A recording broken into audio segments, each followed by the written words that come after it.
One. Welcome to a Beta Talk, which is a podcast I run all about renewable technology and low carbon.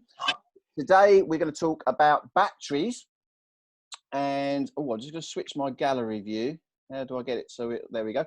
Today, we're going to talk about batteries. Did you know that you could turn your house into its own little mini power station? I know nothing about batteries, but I've got three people here who are experts. I'm going to introduce you to Jen. Now, Jen is the Electrochemical Storage Lead for SPECIFIC, which is the Sustainable Product Engineering Centre for Innovative Functional Industrial Coatings. And you've been in academia a while, Jen, but you came from, I think you worked for Rolls-Royce. You've got an interest in titanium. I think that's where your expertise lies. Yes. I've got Gavin. Gavin's got more letters. Now, Gavin and I have never met, but we've got a very, very good mutual friend, Brandon, up in Wales. And Gavin's probably got about 35 letters after his name. So I'm going to say, if you go to gavin.wales, you'll see his resume. You are a Faraday Institution Research Fellow. Have I got that right, Gavin? Yeah, that's correct. He's very technical. He's got very technical honesty. He's got this virtual background, and you can see that he's affiliated with Birmingham University, I presume, is it? Yeah, that's correct. Now, Mark and I, we have met each other. Mark and I interviewed Mark at the Excel Centre, ironically, about 2 weeks before it got turned into Nightingale.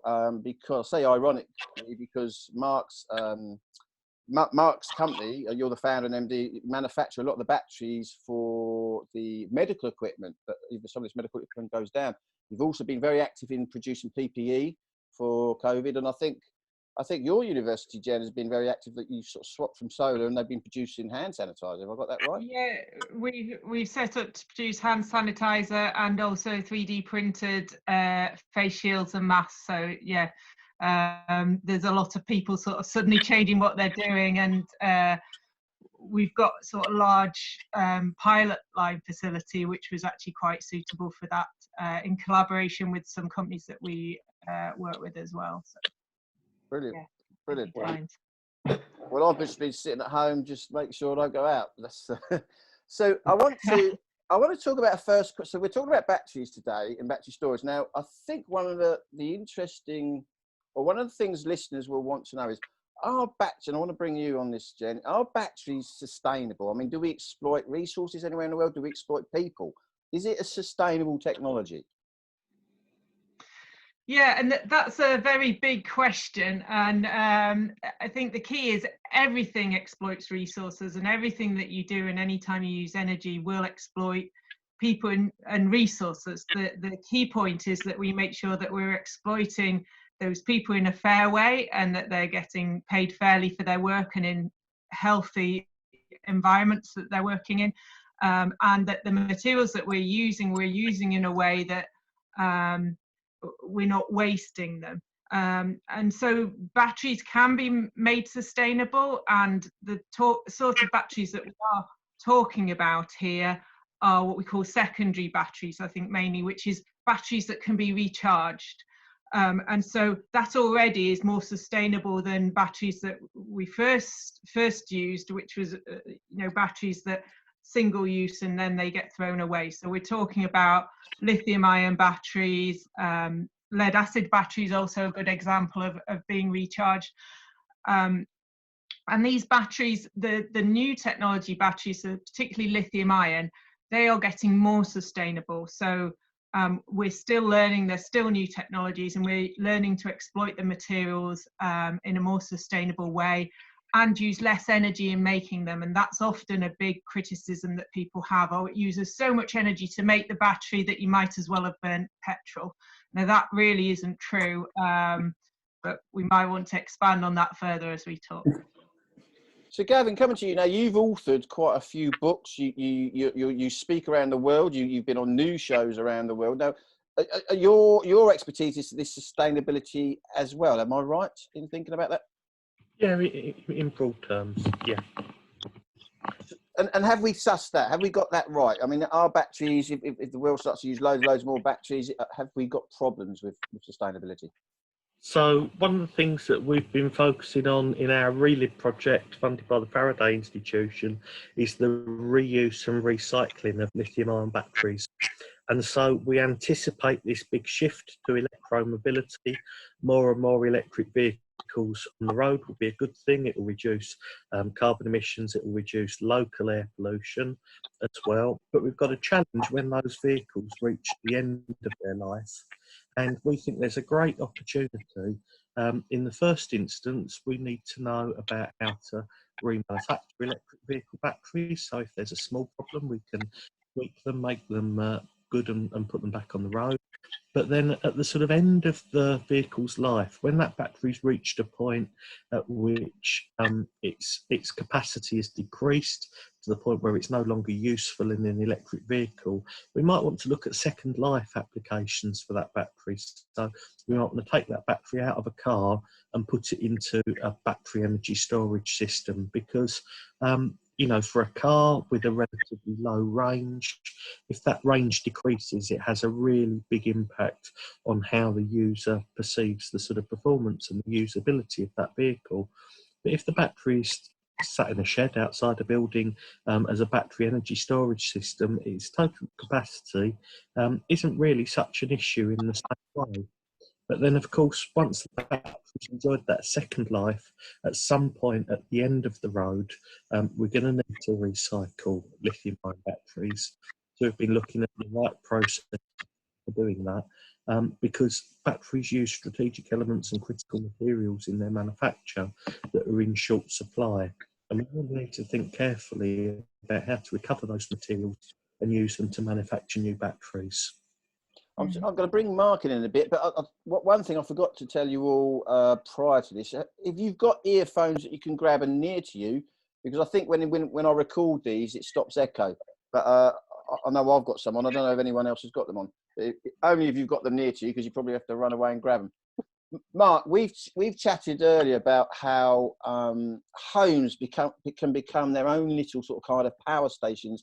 They've got batteries inside. And you don't necessarily, because I know for a fact I've got friends who will think you'll need solar panels for this, but you don't, do you?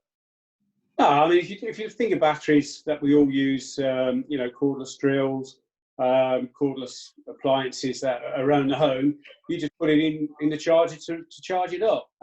So, you know, that could happen, say, with homes. You know, you can charge at economy 7, you know, 5.5p, and then use your batteries when it's 17, 20p per kilowatt. And so, you know, if you've got houses that are really east facing, they've got no sun on them, you could even put battery storage potentially to you know, off-peak charging, and then discharging at a higher price. I mean, discharging when the price is higher. But you've also got the opportunity of selling back to the grid. You know, when we all come home at 5 o'clock, cup of tea, shower, ovens come on because we're kicking gas out of homes. You know, our energy demand and the peak demands are really going to be quite challenging. So yeah, obviously the batteries can be charged via the mains and then discharged at peak time. So yeah, but obviously, you know, renewable is the way forward, capturing the wind and sun. So, you know, let's get them into the batteries, and let's use what's above us, and yeah, generate what are called solar panels, because they're really just big battery chargers if you're not at home. And this is something we're developing in specific and actually showcasing buildings which generate, store and release their own energy. And so this is key to have different battery technologies in them. And one thing that's key with these demonstrator buildings is that we showcase different technologies, because people often are nervous about buying something that's less proven, or they think, well, if I'm only buying this to save me money and I know it's got to last me so many years before I make money out of it, they want that reassurance, which is quite understandable. So on site at Swansea University, we have 2 buildings which generate more energy than they use. And they have 2 different battery technologies that we're showcasing. So in the larger building, we've got, I think it's 110 kilowatt hours of lithium-ion batteries. And again, we're doing something similar to what Mark is suggesting. So we store not only the solar that we're generating on site, but we also, particularly in the winter, take from the grid at night time. And then the university has a particularly high tariff after 5 o'clock. And so at that time we discharge to the grid. And also part of our research is looking at what's the most cost effective and what's the most carbon effective times to do that, and what tariffs generate the best behavior in people as well, because it's, you know, you can want people to do the best thing for the national grid, but they need to be incentivized to do that. People won't just do it because they want to. And you also need a control system that's simple. Although we have a lot of engineers who love turning the control systems up, down and round about, actually most of us don't want to have to think about that. If we buy a battery that we feel will be an investment to ourselves, and maybe a protection against power cuts as well, and I think that's quite an important thing, the robustness that it can give you. You don't want to have to be having to go in to do a PhD in battery control in order to get your money's worth out of it. You want to plug it and fit. So the control system and understanding what you need to tell that control system to do is really critical. Yeah. I was going to say there's really interesting work at Swansea, in your active office as well is a really interesting space. And I think another thing that's, again, it's a demonstrator that's based at Swansea, is it a salt battery you've got in the active office? Yes, so I wonder, so this is in the active classroom, so our first building that we built back now in 2006, sorry, 16, not quite that long ago. So we did showcase a saltwater battery, which had a really good, it had cradle to grave certification, is very sustainable in the materials that it would use, very easily recyclable. Unfortunately, that's not had the lifetime we would have hoped. I don't think it's something that's wrong with the technology. I think it's more the implementation of the technology. And so I think we're taking that battery apart and trying to understand if we can refurbish it and understand why it didn't work and how it can be made to work. So the company who manufactured that went into administration, and you do get this a lot at the beginning of a new technology stage. Actually, sometimes the companies that did the real work and really made these things happen aren't the ones who actually will be around to deliver the success. So that's certainly a technology that I think has got potential but isn't there yet for consumers to buy. Another sort of technology that is there for Australian consumers to buy, so I don't know how widely this podcast gets viewed, Nathan, but is flow cell batteries, which instead of having an anode and a cathode where you just charge and discharge and the volume of charge is set by the size of the battery, you have tanks of electrolyte that you charge and discharge. And this flow cell battery that in fact was about to be installed the day before lockdown. It was a bit of a disappointment we couldn't get it in because it would be being tested now. It is 110 kilowatt hours again of a zinc bromide based flow cell battery. It's the first in the UK installed, we believe. So we will be testing that and understanding the lifetime and also the efficiency. So the efficiency for a battery is if you put 1 kilowatt hour of energy in, how much do you get back out to use? Now with lithium ion batteries, that's in the high 90s, so it's not really anything to worry about. With the flow cell batteries, that can be lower. And what we want to understand is, does how we operate it change the efficiency? So that is the research that we'll be doing on this to understand how we can get the best efficiency out of it. And we think this has got potential for stationary storage. So that's quite an exciting development that is first on the jobs list when we're allowed back on site. Well, Jenny, can I add on to that? Because we've just come off an Innovate UK product with sodium ion. Yeah, now, okay, yeah. I really, really do like sodium ion. I think that has real legs when we're looking at the cycle life and the materials. So I think, you know, being a battery guy since the 80s, and as you say, we've seen lots of products come in and never got over the line for whatever reason. But I do think sodium ion has real potential. Well, that's music to my ears. And in fact, EPSLC agreed with you because they gave me a fellowship to study this technology. So the flow cell battery is sort of the large technology that's already available for people to buy. And that's one side of the research we do at Specific, which is, you know, to do the research of what you can buy now and how do we use it properly and the most effectively. The other side is sort of lower down the technology readiness levels, and my background is manufacturing, and I've been working in solid state solar, and I'm looking to use the techniques I used for manufacturing solid state solar cells, so not silicon but printed solid state perovskites they were actually, that we can then move to make solid state batteries in a similar manner. And I'm looking at, although I'm sort of fairly chemistry agnostic in the fact that I don't develop new chemistries, I'm not a chemist, but I use other people's chemistries and see how I can manufacture them differently. And certainly we are working with Professor Serena Margadona, who is the head of our Future Manufacturing Research Institute in Swansea, along with other collaborators on sodium ion batteries, and also looking at solid state sodium ion. But yeah, I agree with you. I think they've got good potential. And in India, where there's no lithium, and we've got collaborators in India, in Pune, so not only in the university, but there's a company, KPIT, who are looking to use sodium batteries in India. So again, what's the right answer for one country or one place is necessarily the answer for everybody. Can I just, so for the layperson, when we talk about lithium and sodium, and obviously these things are on the periodic table, so lithium and sodium are metals, I suppose they're on that metal column. Now, and I suppose one's further apart on the electromotive series. Now, have I got this right? The further things are apart, the more electricity is generated, is that right? Well, to sort of put it simplistically and without too much chemistry, which, as I say, I'm as a metallurgist originally, that's where I like to stay. But so you've got lithium, the lithium atoms are very small, one of the smallest atoms, and very reactive. Sodium is slightly larger but behaves in a very similar manner to lithium.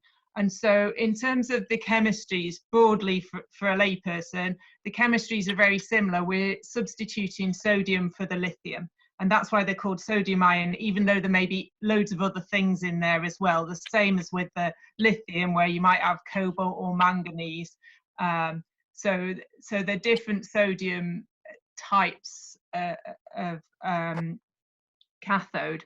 The sodium's slightly larger, and the theoretical energy density is not necessarily as high compared to lithium. And so that's one advantage to lithium in transport. But when you're looking at fixed storage applications, actually the energy density is much less important, because, you know, it's just a box sat there. The cost, the sustainability and the lifetime are much more important to you than, you know, a slight increase in mass. That's the reason to move with sodium. One of the difficulties with sodium ion batteries, and is an area that I'm working on, is that the anode side, which I always have to think this round, which one's the anode and cathode, because the carbon is in the opposite place to solar cells. We have a carbon cathode in the solar cells and a carbon anode in the batteries. So, and in fact, Gavin and his team have got a beautiful outreach Jenga game that you can play that explains how the atoms from one side move across the battery. And I don't know, is that on your Twitter or linked up somewhere, Gavin? But so yeah, the person that developed that is Elizabeth Driscoll, who you can find on Twitter, and she would be a fantastic interviewee for a future podcast, because she could get a Jenga and explain that to you. I think we both follow each other. So that's a game that's, I mean, when you talk about a game, is that for sort of the younger generations, so anyone can have a go and learn about this? It's used as a tool to communicate lithium-ion batteries, and I won't steal Lizzie's thunder, but if you imagine the game of Jenga where you pull blocks in and out of a tower, it's a little bit like the structure of a lithium-ion battery. Where lithium intercalates and deintercalates. You charge and discharge the battery, and the challenge is obviously if you play Jenga, if you pull the blocks out too quickly, the pile collapses, and it's a little bit of an analogue for how batteries degrade, overcharge and discharge cycles. But just returning to an earlier point and something that I wanted to pick up on, obviously we're the Birmingham Centre for Strategic Elements and Critical Materials, and one of the things that we've been working on is a policy commission report chaired by Sir John Beddington, who was once the government's chief scientific advisor. And we've been looking at the UK strategy around strategic elements and critical materials. So if you think about a lithium-ion battery, the lithium's obviously, one of the components, but there are different chemistries, and some of those chemistries contain things like cobalt.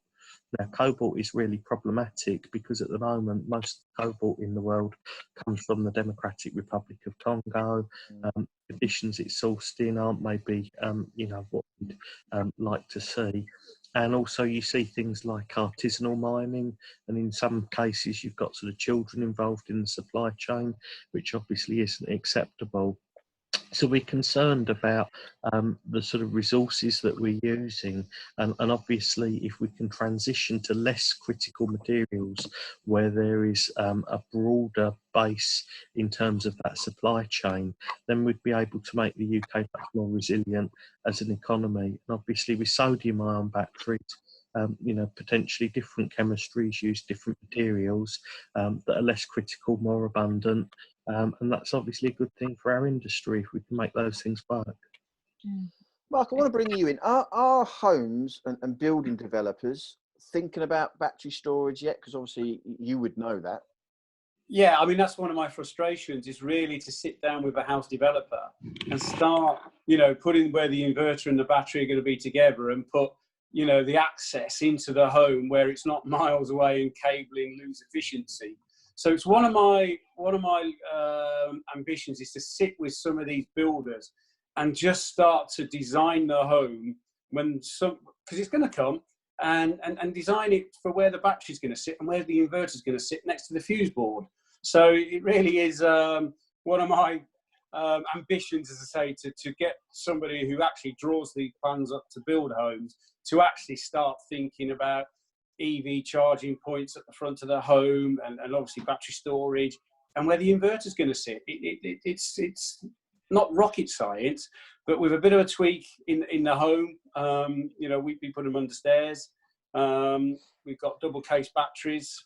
We're pretty comfortable with that, Gavin, to be honest with you. And we go through the testing, and we've gone through the big players over at BMZ in Germany. So the safety side is pretty paramount, but it needs to be very near the inverter. So, but we're seeing batteries put in lofts, lofts, and the wiring, the temperature up in there, the amount of stuff that's going on is frightening, because we're a battery company. Over 30 odd years, people have just been slinging lithium ions into the back of the vans, not thinking anything of it. And when they catches fire, and it certainly wakes people up. And that's what's happening with this technology.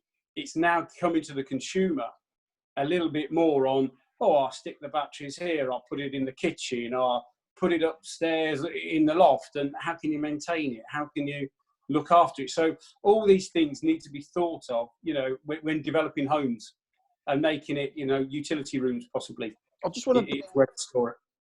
So you mentioned fire there. Now I know that Gavin, I think you live in Wales, and obviously Jen, you're based in Wales, and I know Welsh house developers incorporate fire extinguisher systems, sprinkler systems. Now, first question, is there a potential for fire risk if people have these in their homes, and would it be a class D fire, because obviously lithium's a metal, or would it be a class E fire because electrical? I mean, what would people put a fire out with this kind of technology? Is that something that gets considered? I mean, do they catch fire? Oh yeah, absolutely. I mean, some of the stuff that you see out there, And that's why your BMS, the circuitry, the cell balancing, all the stuff that goes into a battery pack, you know, whether you're Dyson building a cordless telephone or you've got a golf trolley, you know, it really is your battery management system, and having the thermistors and the cell balancing and the safety features is, because as I say, we're a battery company. And what worries me with the energy storage market, everyone is just sticking willy-nilly products in without really understanding, actually, this potentially could catch fire. And that's why, as I say, with the energy storage we do, are double encased, that it can hold on for 3 hours. Should it ever go, it's never gone on fire. Over 200,000 products that have been made, but should one go on fire, it is double cased and it has to hold it for 3 hours. So it's really, really important that, you know, we're starting to put fuel into homes, and these products need to be safe. And I do see some products on the market, and I do look at the safety protection, and it does worry me. And that's where I think other technologies have a little bit of a lead on lithium. But lithium is produced at fast scale, and the cost per kilowatt is obviously being driven down. So it is a great technology, not the safest technology, but if it is handled properly and it's got the right circuitry in, you know, that's pretty much an important part when you're selling products. I think we can also, I think the government needs to learn from the heat pump, although there was maybe not a safety issue with the heat pump scenarios, where a lot of heat pumps, the technologies, there's no problem with the technology in itself, but there were a lot of opportunist installations that were not right for, you know, the situation. And I think at the moment batteries aren't particularly incentivized, but if that does start to happen, you have more danger as well, I think, of the installations that are, you know, put in because of some grant, as opposed to put in because that's the right, safe and beneficial thing to do. And I think that's got to be key in how do we mitigate that? Well, we're working with MCS to write the new battery standard, because I say we sell batteries day in, day out, and seeing how people just handle these products, wrong chargers. You know, we talk about house fires. Most house fires are caused by kids' bedrooms leaving the mobile phone being charged. So not the batteries catching fire, but the houses are catching fire due to cheap chargers, leaving them on. And you speak to firemen, most fires come out of mobile phones being left on all the time. So it really is. But MCS really have grasped this and brought out a new battery standard, because we're one of the guys helping write that standard, because, as I say, the market needs education around this. I'm going to talk about, so my expertise really is training and mainly how we learn. So I do tell I am a bit worried. So I do tell my industry, it's all very well writing standards that are very up to date, but it's then how you deliver that so that the person coming away from the training, it's embedded in the knowledge, and that's what we're getting wrong. So I'm sort of privy to some of the standards being written at the moment. Brilliant. But it's then how we deliver. So I had a meeting a few weeks, well, actually a day after I met you, Mark, up in Manchester, because very, very, very large company. They use MCS engineers, but they said there's a massive variation between the quality of work that they can do. So they've all done the qualification, but a massive, massive variation. And that's a problem. It doesn't matter how good your standards are, it's the delivery of training. If we're going to get that right, I mean, I inculcate this all the time, but people in our industry or at the sort of higher echelons have got to learn about learning psychology. It's not just about how good you are with that technology. You've got to learn how people learn and implement that into your training. Because there's people walking out them training centres and they will completely forget stuff, which is a natural human thing to do. You know, it's studied back in the 18th century by Ebbinghaus. We forget stuff. And it doesn't matter how good your standard is, you've got to get the training right. And I do worry about that. And that's why we saw problems in the heat pump sector. That's why we saw problems in the solar thermal sector. We've got massive problems hanging boilers on the wall, for instance. People literally just do hang them on the wall. You know, Gavin and I have got a friend, Brandon, who's a fantastic engineer, you know, set things up properly, but that doesn't go on. And that's my biggest worry. That is my biggest worry with standards and training. You've got to get that training right. Couldn't agree more, and I think that's where MCS see this, that we need training centres, and we're pushing that with colleges, construction centres, that it does need training. You're putting fuel into homes at the end of the day, and this does need proper training. You know, you don't leave 2 leads where you can short circuit, but they would, because they wouldn't think any different. So the training is very, very key to develop, delivering our energy storage needs that we need in the UK. I mean, when you think about risk, we're used to consumers managing risk. You know, when you fill up your car with petrol and all the rest of it, you've got really energy dense hydrocarbon fuel, yet people manage to do that safely. Yeah. You've got bottles of LPG in some homes as sort of stores of energy, and you know, we've managed to get all of that right. But at the same time, I do think, you know, we're in the early stages. The market is only just starting to develop, and there's obviously some people that are, as you say, really scrupulous and high quality, and then obviously there will be people that join in Me Too and don't necessarily meet those same standards. I think one of the things for us is thinking about second life batteries and how can you validate those batteries in terms of sort of safety and performance, especially if they've been in a vehicle and you haven't necessarily seen the life cycle of that vehicle. Has the vehicle been involved in a collision or any sort of damage? Could there be any latent problems with the battery? And could that cause any challenges down the line? I think it's one of those things where, you know, if you think about how the airline industry is managing risk around small lithium-ion batteries now, you know, obviously there have been some challenges both with people that have got onto planes with phones that have misfunctioned and also lithium-ion batteries installed in planes as well. But that's a very safety-critical industry that has managed to develop procedures and techniques for managing risk in that environment. And I think there's good lessons to learn there. Yeah. How the sort of airline industry has safety, you know, it's really paramount there.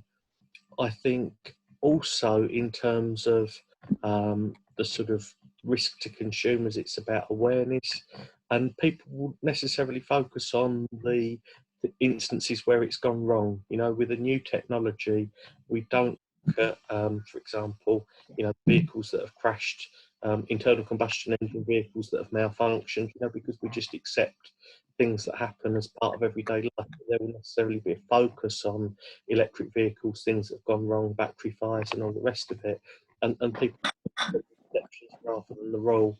So I think in those early days of the industry, it's really essential that we're on point with safety. We get everything right so that there aren't a growth of you know, stories that could cause reputational damage. I think that's a good point. I'm just looking at the time here. So we've got, I think I only get 40 minutes. I think we're going to make this a part 2. So I'll get all my guests together again. Because one of the things I wanted to talk about is this fact that the homes can become their own little sort of power stations where you're storing electricity cheap, and then you can then sell that back to the grid. Obviously, you can use it for yourself. And I think that's something I'd like to talk about the next time we all come on. Hopefully, we'll all be back to work the next time we all come on. I don't know how long the lockdown goes on for. Mark, you're obviously still out there working, obviously, because you're supplying. Yeah, we're doing medical packs. So you know, we're doing various bits and pieces for applications that are really needed on the front line. So yeah, we've got a skeleton staff, and yeah, we're obviously assembling packs because, you know, they're in need at the moment. So yeah. Well, I'd like to thank all my guests. Yeah, so our time's nearly up, so we'll definitely do a part 2. We might even do lots of parts, because I think this is going to be a very, very interesting topic. As you know, as time goes on, people are going to want to know a lot more about battery technology, and I think it's good that they can watch things like this, because, like we just said, there's going to be spurious companies maybe sort of starting up, and companies that are just chucking this stuff in. So I think if there's a good resource that they can sort of come on and look at and learn a little bit from, that's going to help the consumer. So thank you very so much, Gavin. Thank you very much, Jen, and thank you very much, Mark, and thank you to my listener. You can find this podcast on YouTube, and you can also find it if you go to Beta Talk on Buzzsprout, or it'll be on iTunes and all the others. And I've been told by a social media guru that I'm supposed to tell people to subscribe to the YouTube channel and hit the notification button to do that. So thank you ever so much to my guests. Thank you. Bye now.